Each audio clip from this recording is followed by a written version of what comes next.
ભાવનગર જિલ્લાના ઘોઘા તાલુકાના પીપરલા ગામ ત્યાં સાહેબ આ ખેડૂતો લગભગ 35 ખેડૂતો લગભગ 100 વર્ષથી વધારે સમય કોઈક 5 વીઘા 2 વીઘા 7 વીઘા 10 વીઘા એવી રીતે જમીનો વાવીને પોતાના ગુજરાત પરિવારનું ચલાવે છે સાહેબ. હમણાં થોડાક છેલ્લા ઘણા સમયથી અમુક એક પાર્ટી બિલ્ડરો કે જમીનના સોદા કરવાવાળા આ જમીન લઈ અને આ લોકોના 100 વર્ષના કબજા છે સાહેબ, ખેડૂતોના 100 વર્ષથી જમીન વાવે છે એને સાહેબ એન કેન પ્રકારે જમીન ખાલી કરાવે છે, જમીન ઉપરથી કબજા મેળવે છે અને ધાક ધમકીઓ આપી અને સાહેબ જમીન ઉપર કબજા કરવાના પ્રયત્નો કરે છે.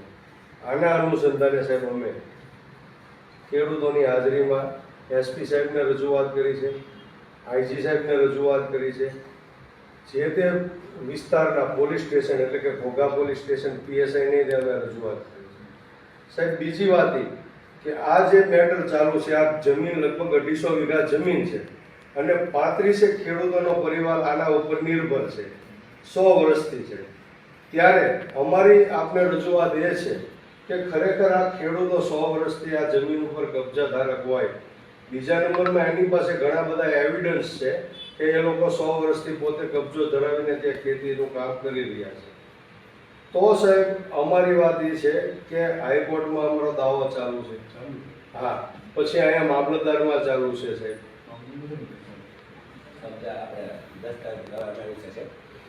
જે સરદાર વલ્લભભાઈ પટેલ નાયબ વડાપ્રધાને છે તે સમયે જે વાવે એની જગ્યા બરોબર દેશ આઝાદ થયા પહેલાંના ખેડૂતો વાવે છે અને જે શરદ સૂકને કારણે ખેડૂતોએ જે હા જમીનનો અધિકાર હોય તો તમે વાવે એની જમીન નીચે જે તે સમય આના ભરવા હોય કોઈ કેસીસ કરેલા હોય એની વિગત આપજો. હા, શનિનો લોકો છે ગણોધારમાં એ લોકોનું નામ છે, જે બત્રીસનું સર્ટિફિકેટનું નામ છે ને. તો અમારું કહેવાનું એમ છે કે સાહેબ કોર્ટ મેટર ચાલુ છે, સત્તાનો દુરુપયોગ કરીને આ લોકો ખોટા ખેડૂતોને હેરાન કરવા. એ તો જો આમાં કેવું છે કે અમારી પાસે જે પુરાવા રજૂ કરવાનો તમારો અધિકાર છે જ. હા, બરાબર. જે કામમાં મારે ત્યાં રજૂ કરો, માનો કે કોર્ટમાં રજૂ કરવાનું હોય, તમારી કોઈ સિવિલ મેટર આપતી હોય, મને ખ્યાલ નથી. તમે કહો તો દાવો ચાલુ છે ઓલરેડી, એટલે દાવો ચાલુ છે ને તમે કોર્ટમાં અમે કાનૂનમાં માનીએ છીએ, કાયદામાં માનીએ છીએ, અમે જે શું કરતા હોય સર બરાબર. ખાલી આદેશ આપવાનો છે કે આ લોકોને ખોટી હેરાન ન કરે, જે દુખાઓને મોકલે છે, દાદાગીરી કરવા મોકલે છે, કબજાઓ પડાવ મોકલે છે, અમને જે પણ નિર્ણય માન્ય છે ખાલી તમારે કર્યા હશે તેને આદેશ આપો છે અધિકારીને કે લોકોને ખોટા હેરાન ન કરે.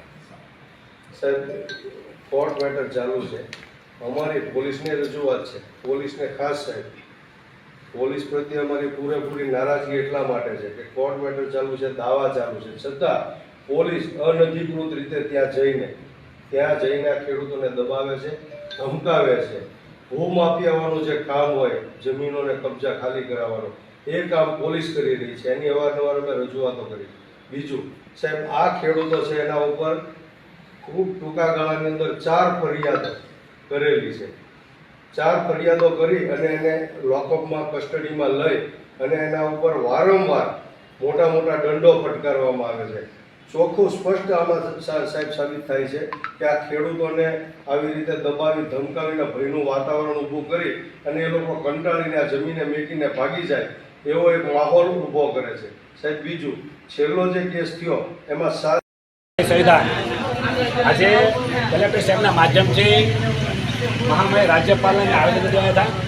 આવેદનપત્ર એ બાબતનું હતું કે જે ઘોઘા તાલુકાના પીપલા ગામના ખેડૂતો દેશ આઝાદ થયા ત્યારથી એ ખેતી પર ખેડ કરે છે અને જ્યારે નાયબ વડાપ્રધાન વલ્લભભાઈ પટેલ એક નિર્ણય લીધો હતો કે જે ખેડ કરે ખેડી એની જમીન અને આખા ભારતમાં આ નિયમ લાગુ કર્યો હતો અને જે ખેડ કરે એના નામે કરી દેવી, પણ આ ખેડૂત અશિક્ષિત અને શરદ સૂકને કારણે જે દરબાર હતા એના નામે જગ્યા રહી ગઈ અને એ ખેડૂતોએ લાભ લઈ અને તાકાતવાળા રાજનેતાઓને વેસી મારી અને જે લોકો રાષ્ટ્રીય તાકાતવાળા છે એ લોકો એનકેન પ્રકારે આ ખેડૂતોને ધાક ધમકી આપીને ખોટા કેસ કરવા, જમીન પચાવી મારી. પણ આ માધ્યમથી હું કહેવા માગું છું કે જેણે જગ્યા ખરીદી છે એ કાન ખોલીને સાંભળી લે. અમે એવા લોકો માટે લડીએ છીએ અને કલ અમારે એવો સંકટ હંમેશા ગરીબો, કોળી અને ખેડૂતો માટે લડતા આવ્યા છીએ અને દરેક જગ્યાએ લડીએ છીએ. એટલે જે લેનાર વ્યક્તિ ખોટી ખોટી રાજકીય તાકાત ન વાપરે, અને જો તમારે લડવું જ હોય તો એ પણ નક્કી છે અમે લડવા તૈયાર જ છીએ, અને ખેડૂતો માટે અમે ગમે કામ કરવા તૈયાર છીએ. અમે એવા કોળી છીએ કે 1818 પહેલી જાન્યુઆરી મહાર કોળીએ 28,000 પૈસાને કાપી નાખ્યા, એ કોળી છે. એટલે જે પણ એને લીધી છે એ કાન થઈને આપણે લે. જય ભારત, જય શ્રીરામ, જય કવચ, જય જવાન, જય કિસાન. ખેડૂતો શું મુદ્દો છે? ખાસ કરીને ભાવનગર જિલ્લાના ઘોઘા તાલુકાના પીપરલા ગામે છેલ્લા ઘણા સમયથી લગભગ 35થી 40 ગરીબ ખેડૂતો ખેતી કરીને પોતાનું ગુજરાન ચલાવે છે, એના પરિવારનો નિભાવ કરે છે. અને છેલ્લા 100 વર્ષથી આ જમીન ઉપર આ ખેડૂતો ખેતી કરે છે. ત્યારે અમુક ભૂમાફિયાઓ, ગુંડાઓ, માથાભારે માણસો અને પોલીસની દરમિયાનગીરીથી આ ગરીબ ખેડૂતોની ઉપર જોર જુલમ કરી, ખોટા કેસો કરી, ધાક ધમકીઓ આપી, ભયનું વાતાવરણ ઊભું કરી અને આ ખેડૂતોને ડરાવી ધમકાવી આ જમીન ઉપરથી હાંકી કાઢવાના પેતરા કરે છે અને પ્રયત્નો કરી રહ્યા છે. ત્યારે ખાસ કરીને આ જે ખેડૂતો છે ખૂબ ગરીબ હોય, એનું પરિવારનું ગુજરાન આ ખેતી ઉપર ચાલતું હોય, ત્યારે અમે કલેક્ટર સાહેબને આજે રજૂઆત કરવા આવ્યા છીએ કે ખરેખર કાયદાકીય પ્રવૃત્તિ ચાલુ છે અને કાયદાકીય રીતે જે નિર્ણય આવે એ નિર્ણય તમામ ખેડૂતોને અને એમને તમામ કોળી સમાજને આ નિર્ણય માન્ય છે. પરંતુ કાયદાની વિરુદ્ધમાં જઈ અને ધાક ધમકી આપી અને ભયનું વાતાવરણ ઊભું કરીને આ ગરીબ ખેડૂતોને હાંકી કાઢવાની જે પ્રવૃત્તિ થઈ રહી છે, પોલીસની જે દરમિયાનગીરી થઈ રહી છે, પોલીસ જે ખોટા કેસો આ ખેડૂતો ઉપર કરી રહ્યા છે, એનો અમને સખત વિરોધ છે. અને જો આવું બધું બંધ નહીં થાય અને આ તાનાશાહી બંધ નહીં થાય, આ જુલમ બંધ નહીં થાય, કારણ કે આ કોર્ટ મેટર છે, આ રેવન્યુ મેટર છે અને પોલીસને આ મેટરની અંદર કોઈ પણ પ્રકારનું લેવા દેવા નથી, છતાં પણ પોલીસ, ભાવનગરની પોલીસ આ મેટરની અંદર ઇન્વોલ્વ થઈ અને ધાક ધમકી અને દબાણ ઊભું કરી અને ખેડૂતોને ડરાવવાના પ્રયત્ન કરે છે. એના વિરોધમાં આજે અમે કલેક્ટર સાહેબને રજૂઆત કરવા આવ્યા છીએ કે જો આવી પ્રવૃત્તિ પોલીસ દ્વારા બંધ કરવામાં નહીં આવે, ભૂમાફિયાઓ દ્વારા બંધ કરવામાં નહીં આવે તો આવનારા દિવસોમાં અમે ગાંધી ચીટિયા માર્ગે અને જરૂર પડે તો શહીદ ભગતસિંહના માર્ગે આંદોલન કરવા માટે મજબૂર બનશું. રાજુભાઈ, આ જે ભૂમાફિયાઓ છે તે કોણ છે ને? ઘણા હીરાના વેપારીઓના નામ પણ આવે છે, કોણ છે? હા, એટલે એમાં ઘણા બધા ભૂમાફિયાઓ છે, એનું લિસ્ટ પણ અહીંયા ઉપર આપેલું છે. કલેક્ટર સાહેબને આપેલું છે, એસપી સાહેબને આપેલું છે, આઈજી સાહેબને આપેલું છે. કોર્ટનું કામ કરે, કાયદાનું કામ કરે, એમાં અમને વાંધો નથી. પરંતુ દાદાગીરી કરીને આ ગરીબ માણસોને ડરાવીને ધમકાવીને જમીન ખાલી કરાવવાના જે પ્રયત્ન થઈ રહ્યા છે એના સામે અમને સખત વિરોધ છે. પહેલા તમારું નામ? મારું નામ શંભુભાઈ વાદાભાઈ મકવાણા. ક્યાંથી આવો છો ને શું પ્રશ્ન લઈને આવ્યા છો? ગામ થાળા પીપરલા.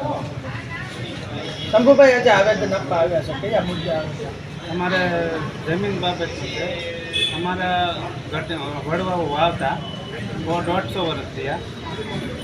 એ જમીન કેતનભાઈ, ભરતભાઈ, બાબુભાઈ ભાયાણી અમને ધાક ધમકી આપીને અને પોલીસ સ્ટેશને ગાડી બોલાવે એટલે અમને વારંવાર લઈ જાય. અમારા 65 કેસ ખોટા થયા, બરાબર.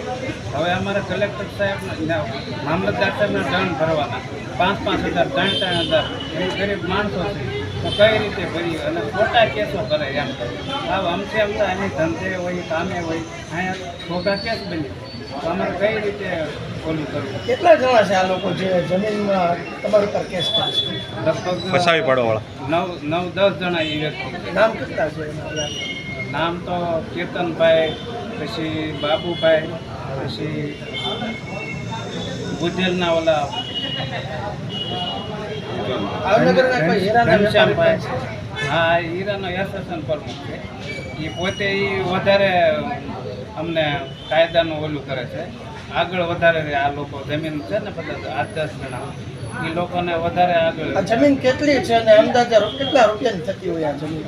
હવે એ જમીન તો 250 વીઘા જેટલી છે. હવે એમાં એ જમીન તો એમ કે વીઘે 4-5 લાખ રૂપિયા થાય, બરોબર.